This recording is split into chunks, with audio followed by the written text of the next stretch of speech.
this and you know it. Been at it for a while, so don't ask me where I'm going. I'm the type that just gon' show it. Out here in the moment, so if you down with that, pack your bags, let's keep it coasting. I'm just living life to the fullest. Not many can say that they do this. Travel around the world and back here, this fact, don't believe me, you snooze and set free. Yeah, I'm gone, so I guess this is goodbye. Only one place that I'm headed, straight up through the north. Oke, shalom semuanya. Shalom Radiance Community, shalom young people. Kembali lagi bersama kami di Radiance Community Online Service. Bersama saya, Albertus Antoni, sebagai host kalian. Seperti yang kita tahu, bulan ini kita memasuki tema Christ likeness, serupa dengan Kristus. Kita harus hidup seperti Kristus telah hidup. Dan oleh karenanya Radiance memutuskan bulan ini kita akan membuat tema Christ likeness supaya kita lebih mudah memahami gimana cara menjadi serupa dengan Kristus. Sebelum kita memulai ibadah kita, saya ingin mengingatkan minggu ini kita akan mengadakan perjamuan kudus. Perjamuan kudus kalian boleh siapkan biskuit, roti sebagai pengganti hosting. Dan untuk anggur perjamuan kalian gak harus beli anggur perjamuan, kalian cukup siapkan jus, teh atau apapun itu, yang penting bisa diminum. Mau coklat sekalipun tidak masalah. So teman-teman, tanpa berlama-lama lagi kita akan menyembah Tuhan. Kita akan memuji Tuhan dan kita akan mendengarkan firman Tuhan. So teman-teman, brace yourself. Inilah Radiance Community.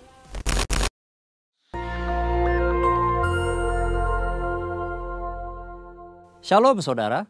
Pandemi adalah suatu penyakit yang menyebar ke seluruh dunia dan mengakibatkan kematian dalam jumlah yang besar. Dunia pernah menghadapi beberapa pandemi dan hari-hari ini kita sedang menghadapi pandemi COVID-19. Nah, banyak yang bertanya, apa makna pandemi ini bagi orang percaya? Untuk menjawab pertanyaan ini, mari kita melihat dua hal berikut terlebih dahulu. 1. Dosa adalah akar dari sakit penyakit. Tuhan menciptakan manusia dan menempatkannya di Taman Eden dalam kondisi yang ideal. Tidak ada kejahatan, penderitaan atau sakit penyakit.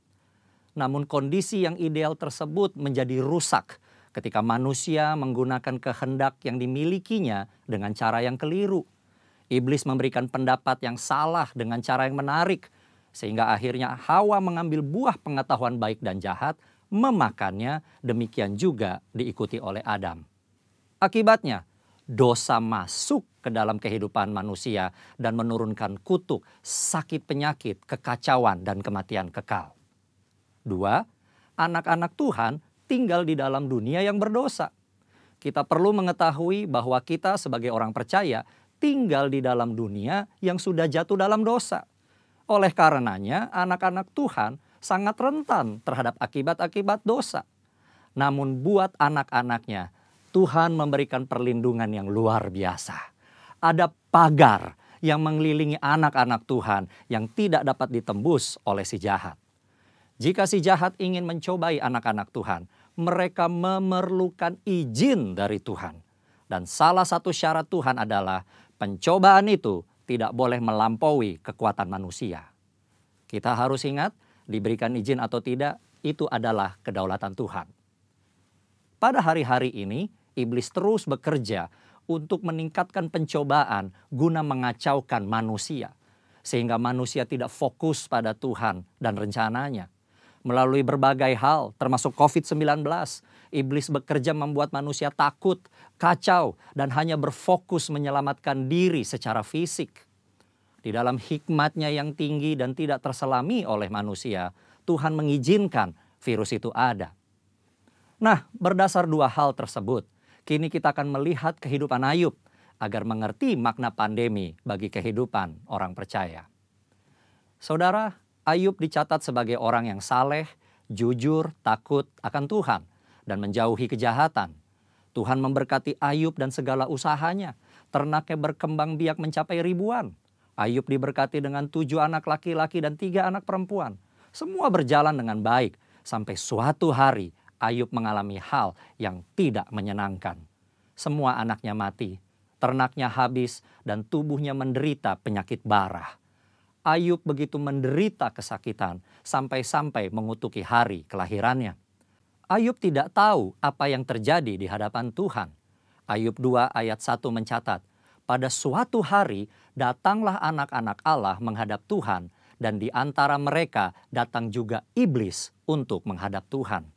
Iblis datang menghadap Tuhan dan meminta untuk mencobai Ayub. Tuhan mengizinkan hal itu karena Tuhan tahu bahwa Ayub dapat mengatasinya. Tuhan mengizinkan pencobaan ini adalah untuk menguji motivasi, memurnikan, dan menghasilkan pertobatan. Pada akhirnya tujuan Tuhan tercapai ketika Ayub berkata, hanya dari orang saja aku mendengar tentang engkau, tetapi sekarang mataku sendiri memandang engkau. Oleh sebab itu, aku mencabut perkataanku dan dengan menyesal aku duduk dalam debu dan abu. Ayub bertobat dan masuk dalam suatu dimensi rohani yang baru dalam hidupnya. Saudara, dari mempelajari apa yang dihadapi Ayub, maka ada 3 hal yang Tuhan kehendaki dari penyakit atau pandemi yang menimpa kita orang percaya. Yaitu, 1. Tuhan menghendaki kita orang percaya memiliki motivasi yang benar dalam mengiring dan melayani Tuhan. 2. Tuhan menghendaki kita orang percaya menjadi orang-orang yang murni. Jika diibaratkan emas, Tuhan tidak menghendaki emas 23 karat. Tuhan mau emas 24 karat. 3. Tuhan menghendaki kita bertobat, berbalik dari jalan-jalan yang jahat, dan bergantung hanya kepada Tuhan. Kesimpulannya, Tuhan yang kita sembah dan layani adalah penguasa yang maha tinggi.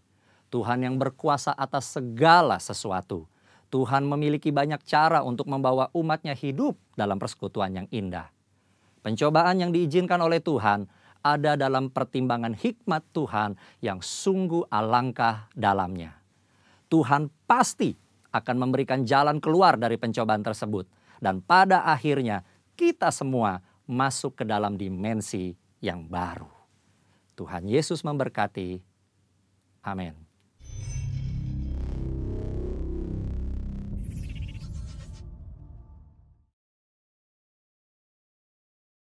Shalom semuanya, kembali lagi bersama kita Radiance Community. Sudah nggak terasa ya, sudah hampir 3 bulan ya kita nggak berjumpa di gereja. Cuman saya percaya kalian tetap antusias memuji Tuhan, amin. Yuk kita satukan hati dalam doa. Bapa kami yang kudus, terima kasih ya Tuhan untuk segala berkat-Mu ya Tuhan, untuk segala yang tidak dapat kami lihat ya Tuhan, segala tidak dapat kami rasakan ya Tuhan. Tapi kami percaya ya Tuhan, kasih-Mu selalu ada buat kami ya Tuhan. Bahkan jika kami tidak setia ya Tuhan, Kau tetap setia ya Tuhan. Karena Kau tidak dapat menyangkal diri-Mu sendiri ya Tuhan.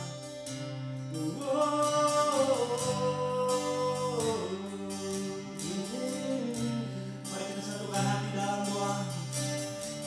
Bapa,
dekat padamu, itu rinduku.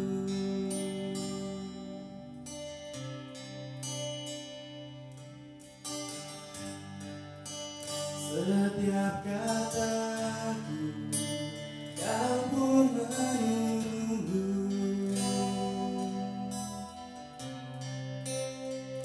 tak kusangka ku temukan satu kasih yang abadi. Kini ku datang dan ku bawa hidupku,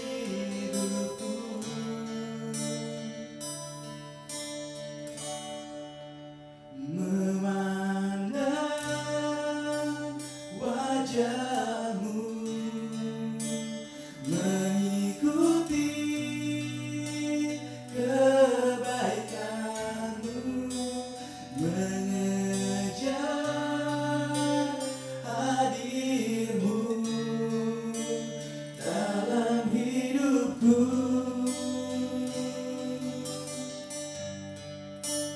membawa sembahku, menyatakan kebesaranmu, mengejar hadirmu dalam hidupku.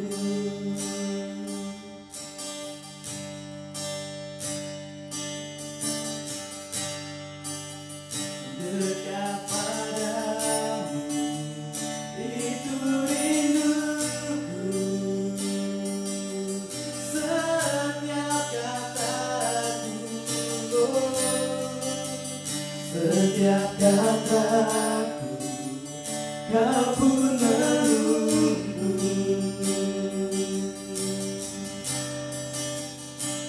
tak kusangka ku temukan satu kasih yang abadi.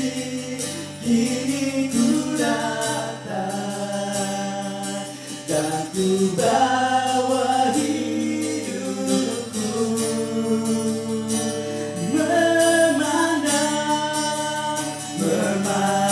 memandang wajahmu, mengikuti kebaikanmu, mengejar hadirmu dalam hidupku,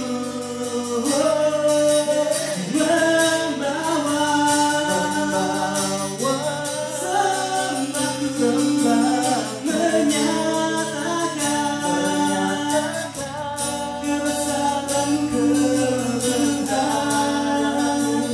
mengejar hadirmu dalam hidupku, memandangmu Tuhan, memandang wajahmu, mengikuti kebaikanmu, mengejar hadirmu dalam hidupku, membawa sembahku, menyatakan kebesaranmu, mengejar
ku sembah, ku pujimu, ku rasakan kehadiranmu Tuhan.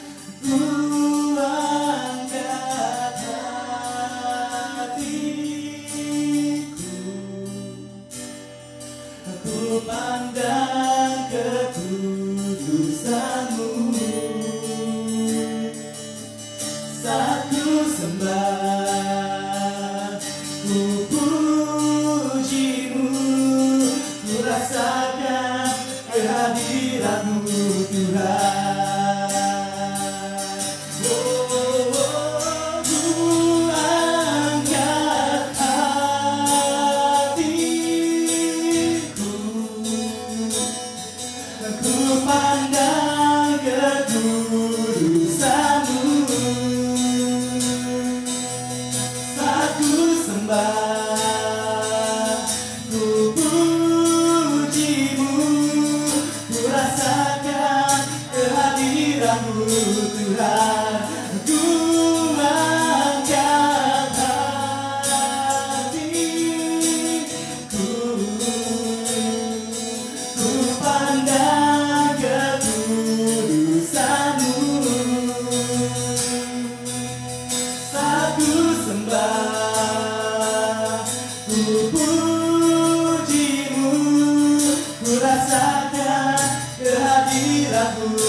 Jiwa-jiwa di luar sana ya Tuhan. Terus Kau pakai gereja kami ya Tuhan, para pemimpinnya ya Tuhan, Kau pakai mereka ya Tuhan, biar mereka dapat menjangkau jiwa-jiwa ya Tuhan, mereka dapat menjangkau domba-domba yang terhilang ya Tuhan. Oh, kami berdoa ya Tuhan untuk para pemimpin tempat ini ya Tuhan, kiranya roh Allah Tuhan terus menyertai mereka ya Tuhan. Terima kasih ya Tuhan, terima kasih ya Tuhan. Kami percaya Tuhan, walaupun kami tidak dapat berkumpul ya Tuhan, kami tidak dapat berkumpul di tempat ini ya Tuhan, tetapi Engkau selalu ada ya Tuhan di tengah-tengah kami ya Tuhan, dimanapun kami berada ya Tuhan, bahkan di tengah badai sekalipun ya Tuhan, Kau tetap menyertai kami ya Bapa. Terima kasih ya Tuhan, Kau Allah yang baik ya Tuhan. Tidak henti-hentinya kami mengucap syukur ya Tuhan atas kebaikan-Mu ya Tuhan. Terima kasih ya Tuhan, Kau pakai ya Tuhan terus ya Tuhan. Gembala yang di tempat ini ya Tuhan, Kau yang tercima ya Tuhan. Beserta keluarganya ya Tuhan, Kau pakai mereka ya Tuhan. Dan juga kami berdoa ya Tuhan untuk jemaat-jemaat di luar sana ya Tuhan. Kau terus bakar api di hati mereka ya Tuhan. Jangan biarkan roh mereka kendor sedikit pun ya Tuhan. Kau tarik terus ya Tuhan mendekat kepada-Mu ya Tuhan. Terima kasih ya Tuhan Allah yang baik. Kami telah berdoa dan mengucap syukur. Haleluya, haleluya. Amin. Masih semangat untuk memuji Tuhan? Amin. Ayo kita sama-sama menaikkan satu pujian lama, cuman ini sangat memberkati saya akhir-akhir ini.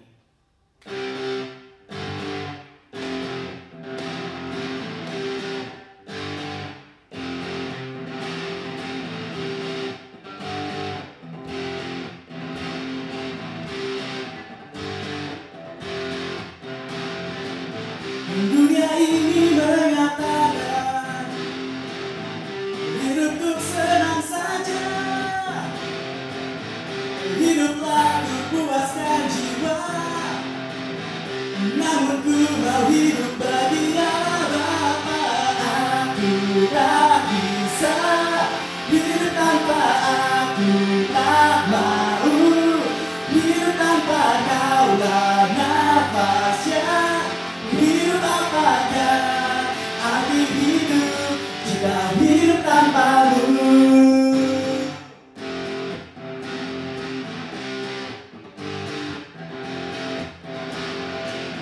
Dunia ini mengajarkan hiduplah tanpa tujuan. Namun ku tahu kebenaran, aku dicipta untuk jalan bagi Bapa. Aku tak bisa hidup tanpa aku, tak mau hidup tanpa Kaulah nafasnya. Hidup apakah arti hidup jika hidup tanpamu?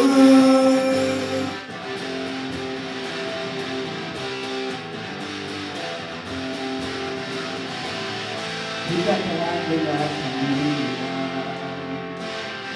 takkan hidup tanpamu. Bukanlah dengan dunia,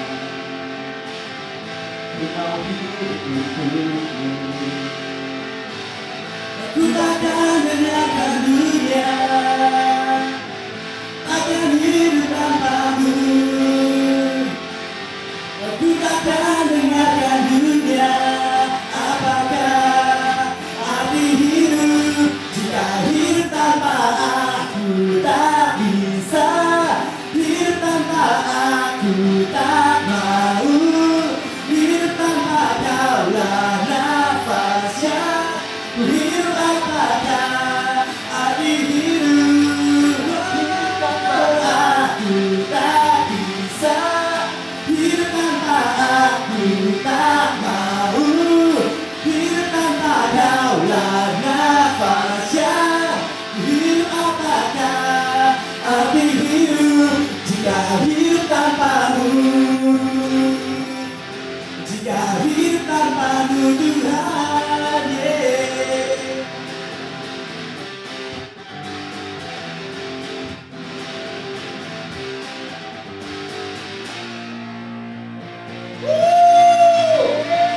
Kemuliaan buat Tuhan kita.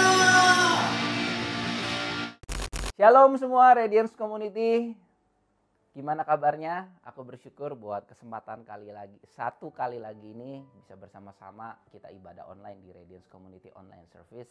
Seingat saya, catatan saya ini sudah ibadah online kita yang ke-9. Wow, cukup waktu yang sangat panjang sekali dan aku bersyukur teman-teman dengan kesetiaan teman-teman, dengan sukacita, dengan segala keeratan yang kita bisa bangun dalam komunitas Radiance sehingga ibadah Radiance online service ini bisa terus ada sampai sekarang ini. Nah teman-teman, kita sekarang sudah memasuki fase baru, itu adalah fase new normal. Minggu lalu Pak Hadi sudah bercerita, sharingkan mengenai apa yang harus kita pegang, apa yang harus kita lakukan dalam new normal ini. Dan aku berharap teman-teman pada masa-masa new normal ini kita sudah mulai kembali bekerja, kita sudah mulai kembali beraktivitas. Walaupun mungkin hanya sebagian kecil saja atau mungkin dipotong 50% dari jam kehadiran. Tapi teman-teman, aku berdoa teman-teman semua dalam keadaan baik-baik saja senantiasa semua. Amin. Yes. Nah teman-teman, dari bulan Juni ini kita akan memasuki tema yang baru. Kita akan memasuki pergantian yang baru. Dan kalau minggu lalu kita berbicara mengenai komunitas, dan satu hal yang sangat penting sekali pada saat dalam perjalanan kekristenan kita selain komunitas adalah pembangunan karakter. pembangunan suatu kehidupan yang berkarakter Kristus dalam kehidupan kita. Nah, dalam 1 bulan ini teman-teman kita akan belajar mengenai karakter. Dan teman-teman, dan ternyata saya mendapatkan suatu hal yang luar biasa sekali. Kalau teman-teman mau bersama-sama saya buka di Matius 5, itu adalah ucapan berbahagia Kristus. Pada saat Kristus hadir di muka bumi ini, sebelum dia memulai pelayanannya, dia ada memberikan suatu khotbah di bukit. Dan teman-teman bisa buka di Matius 5 ayat 1 sampai 12, itu berbicara mengenai ucapan bahagia. Kalau di bahasa Inggrisnya itu adalah berkataan beatitudes, ya. Bagi saya itu berarti saya bisa untuk menjabarkan, memanjangkannya itu menjadi beauty attitudes, suatu sikap yang indah, suatu sikap yang baik. Nah teman-teman, dalam 1 bulan ini kita akan membahas semua perkataan Kristus di Matius 5 ayat 3 sampai 12. Saya akan mendapat bagian yang pertama, nanti minggu depan pembicara sharing Kak Aldi, dia akan membagikan lagi untuk yang selanjutnya. Dan ini suatu perkataan Kristus yang sangat luar biasa sekali teman-teman, dan kita bersama-sama mau belajar ya. Nah teman-teman, tanpa berpanjang-panjang lagi, mungkin saya akan coba sharekan sedikit backgroundnya.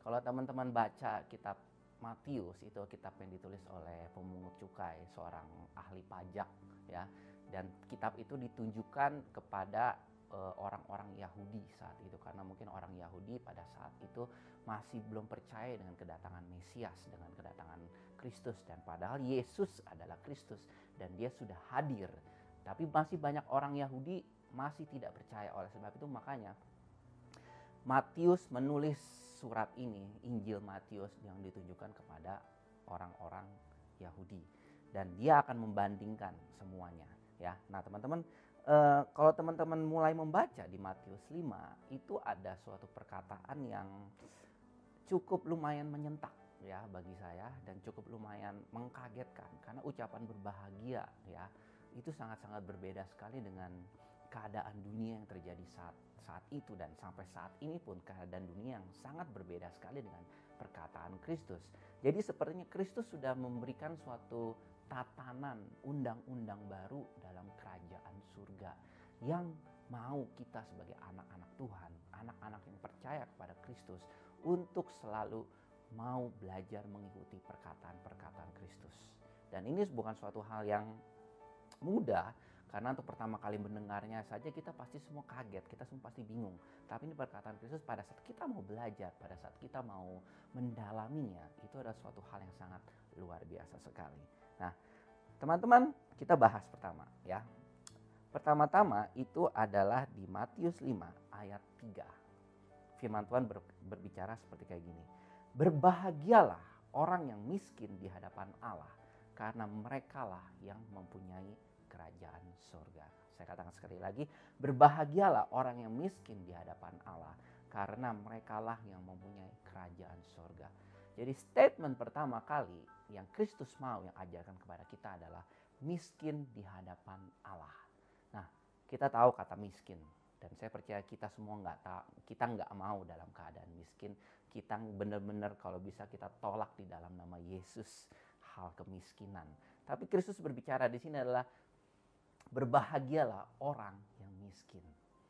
Nah, miskin di hadapan Allah itu berarti dalam bahasa Inggrisnya menggunakan kata poor in spirit. Jadi kalau bahasa Inggrisnya, blessed are those who are poor in spirit. Ya, poor in spirit itu artinya lemah, miskin, tidak berdaya secara roh. Ya, artinya apa teman-teman?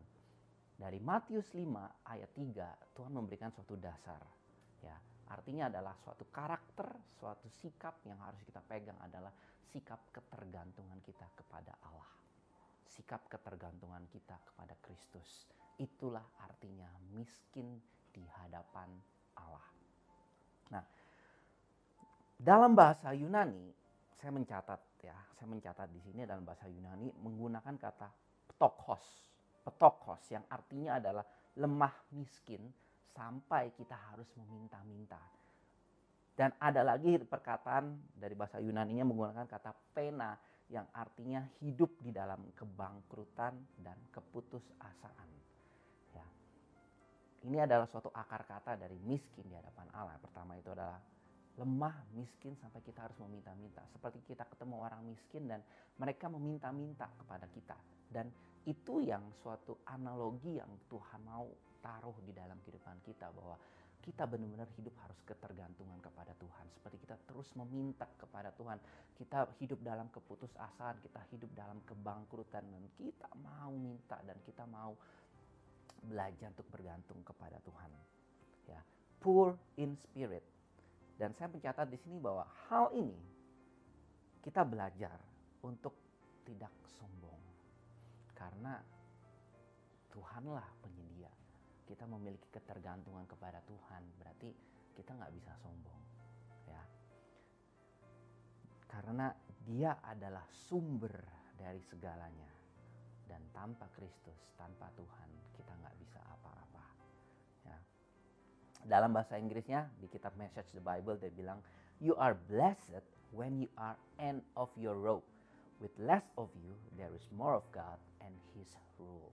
Artinya, kamu diberkati, kamu berbahagia pada saat kamu ada di dalam ujung tanduk. Ada peribahasa seperti telur di ujung tanduk.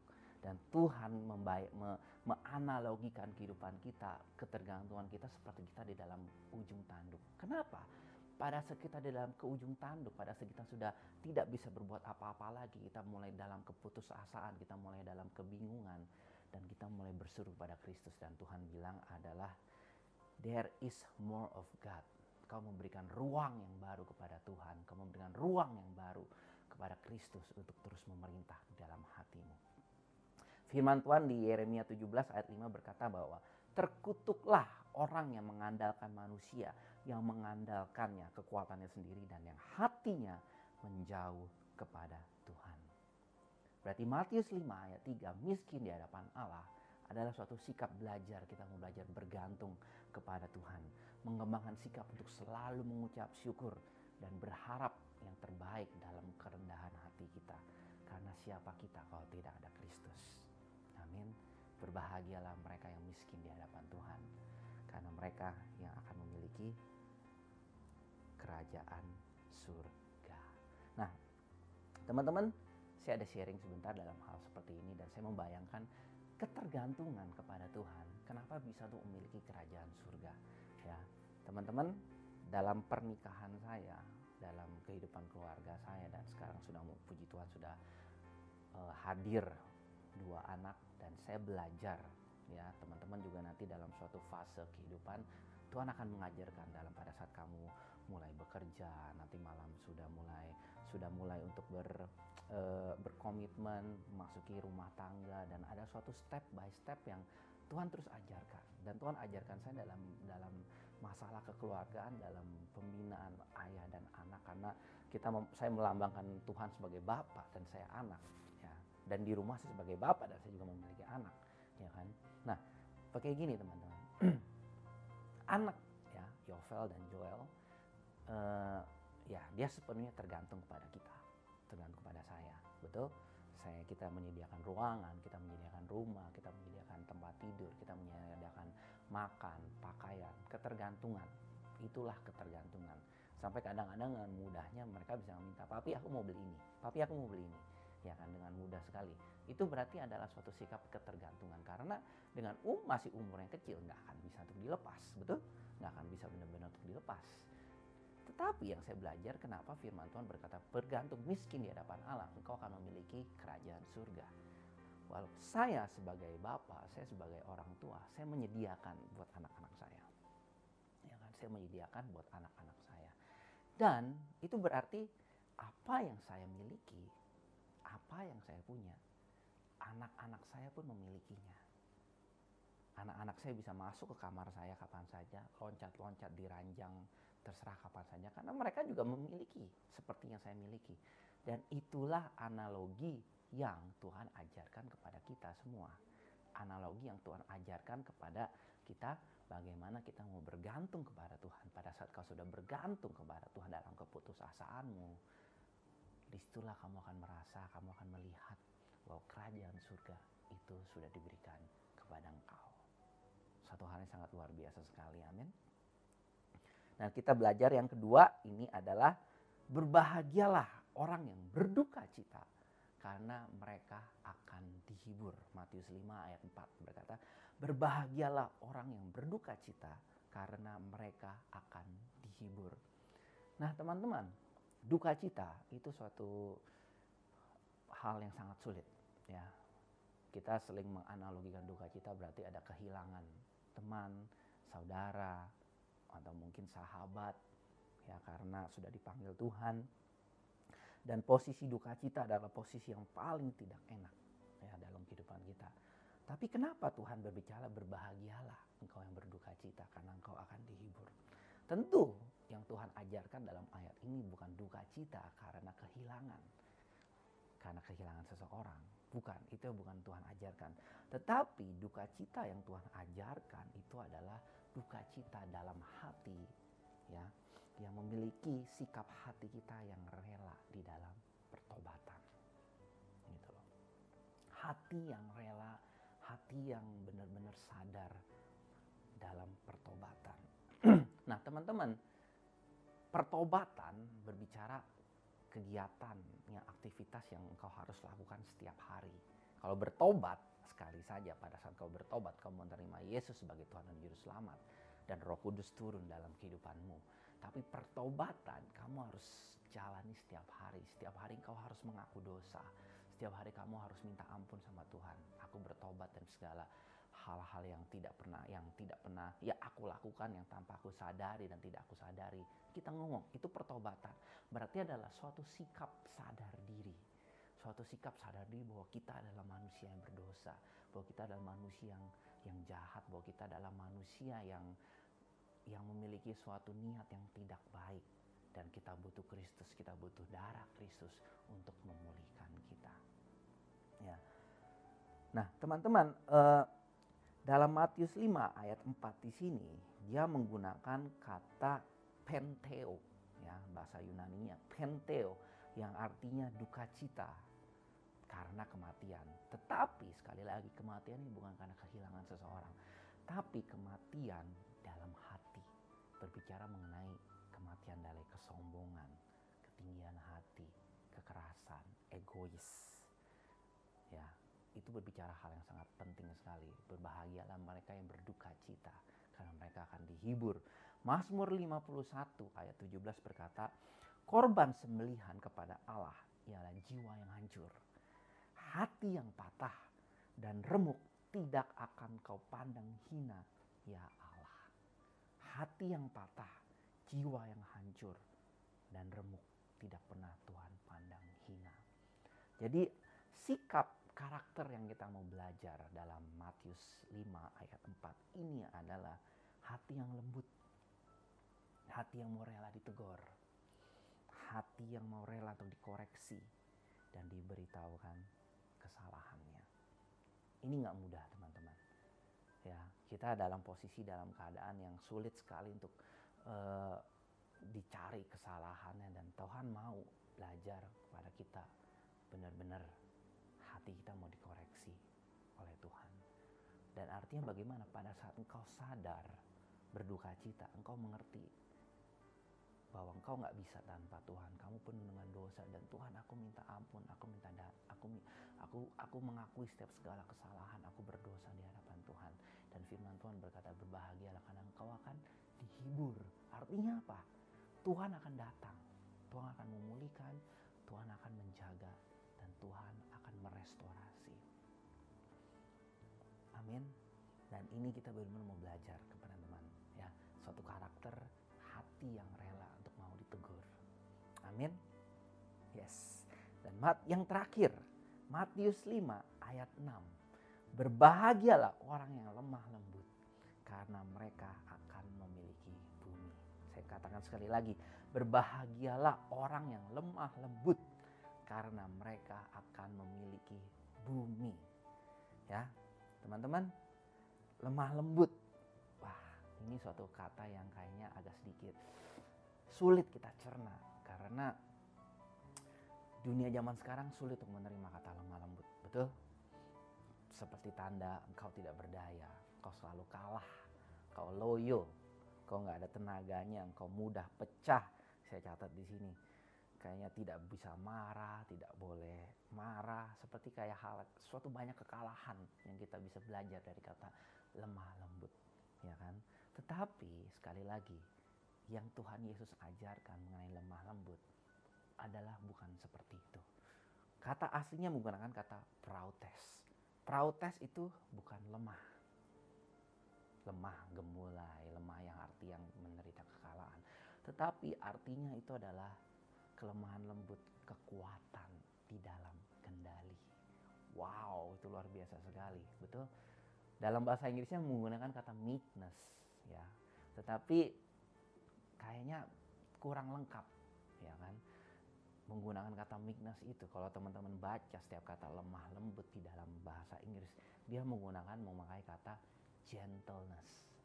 Gentle, bersikap gentle. Artinya apa?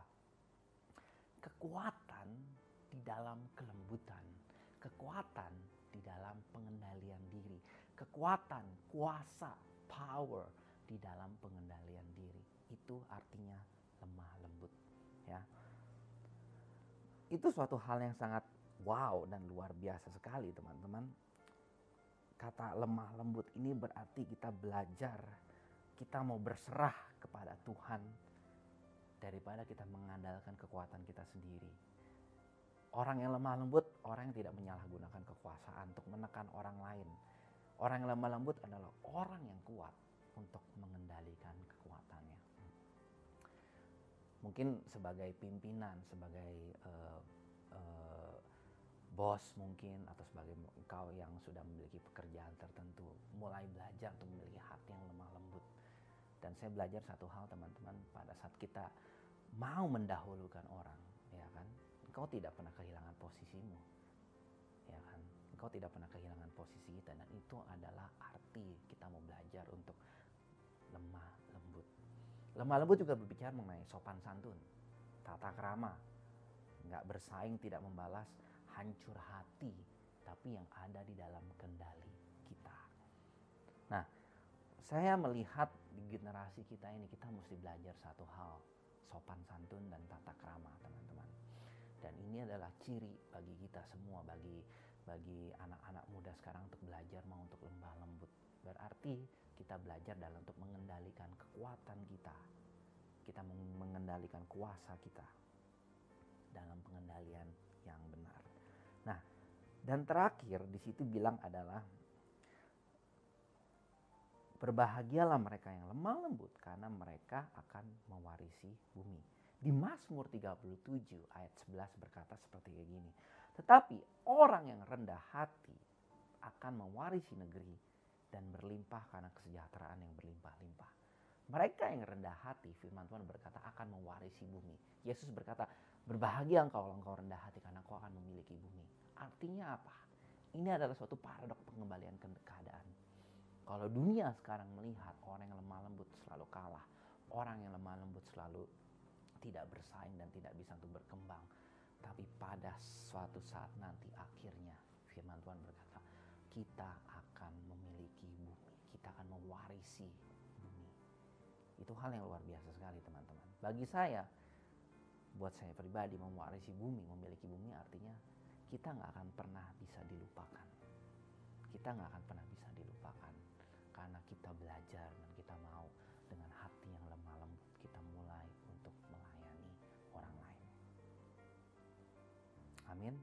Nah, teman-teman, itu adalah 3 firman perkataan Kristus, Beatitudes, yang saya mau ajarkan ke teman-teman. Yang pertama itu adalah berbahagialah mereka yang miskin di hadapan Allah karena engkau akan mempunyai kerajaan surga. Yang kedua, berbahagialah mereka yang berduka cita karena engkau akan dihibur. Dan terakhir, berbahagialah mereka yang lemah lembut karena engkau akan memiliki bumi.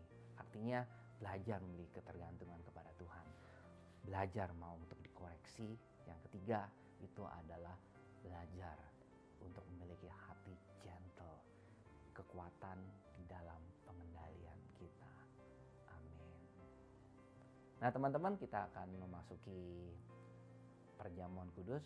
Aku berdoa, Kira-kira firman yang bisa disampaikan ini, yang sudah disampaikan, teman-teman bisa belajar suatu hal yang baru.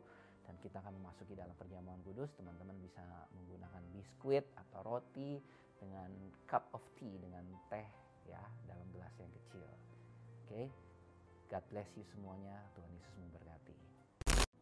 Nah teman-teman, kita akan memasuki perjamuan kudus. Teman-teman bisa menggunakan roti atau biskuit sebagai pengganti roti perjamuan, dan juga untuk anggurnya teman-teman bisa menggunakan teh atau sirup ya.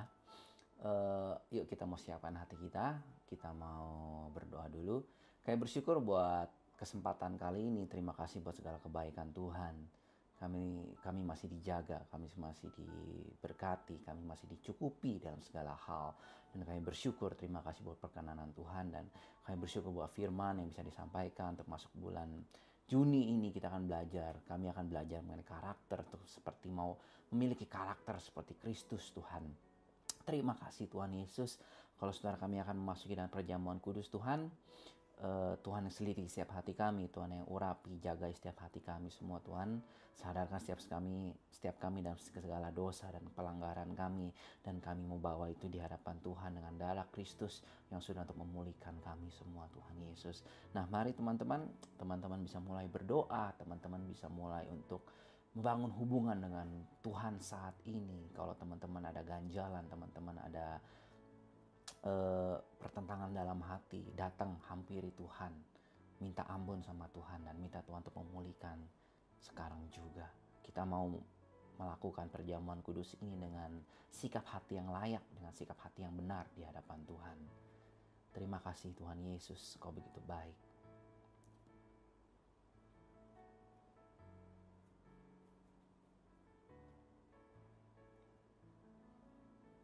Kita bisa untuk mengangkat roti kita. Mari kita angkat roti kita.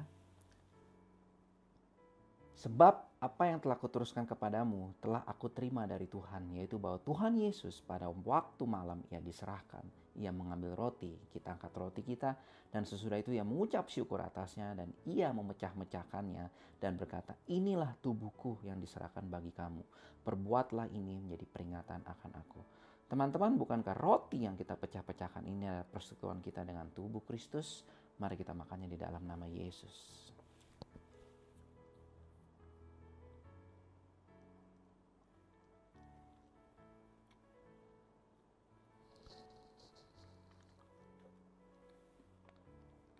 Demikian juga ia mengambil cawan sesudah makan.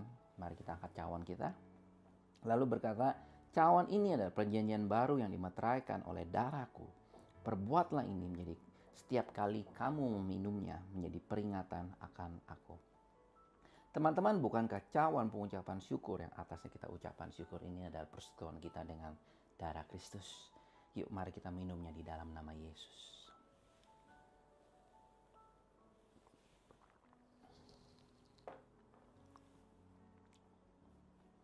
Kita mau berdoa, kita mengucap syukur kepada Tuhan. Terima kasih Yesus, Kau baik. Terima kasih Tuhan, Kau luar biasa. Terima kasih Allah Bapa, Kau ajaib. Perkenananmu selalu memulihkan setiap kami, menjaga setiap kami. Terima kasih buat darah, terima kasih buat tubuh Kristus yang sudah tercurah bagi setiap kami, memulihkan kami, menyembuhkan kami, melayakkan setiap kami semua Tuhan.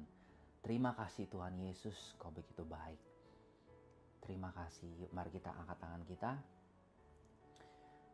Kami terima segala berkat, kemenangan, kekuatan daripada Allah Kristus sendiri yang menyertai kami senantiasa dan menutup bungkus setiap kami dengan kuasa darah Kristus, sehingga kami dikenan, sehingga kami dijaga, kami dilindungi, bahkan kami terus selalu dijaga. Kami terhindar dari segala malapetaka, kami dijauhkan dari segala pencobaan, kami dipulihkan, bahkan kami terus diangkat tinggi dalam segala hal, sehingga nama Kristus terus dipermuliakan di dalam kehidupan kami semua Tuhan. Terima kasih Tuhan Yesus.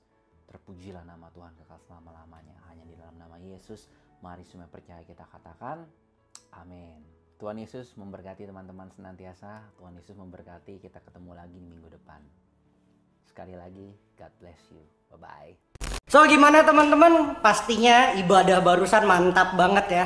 So teman-teman, seperti yang sudah dikatakan Ko Yapto tadi, Bulan ini kita akan mengikuti pengajaran Matius 5 ayat 1 sampai 12. Untuk pengajaran selanjutnya nantikan minggu depan. Ajak teman-teman kalian untuk mengikuti Radiance Community. Bagi kalian yang baru pertama kali hadir, saya mengencourage kalian semua untuk hadir kembali minggu depan. So, happy Sunday and God bless you. When I let go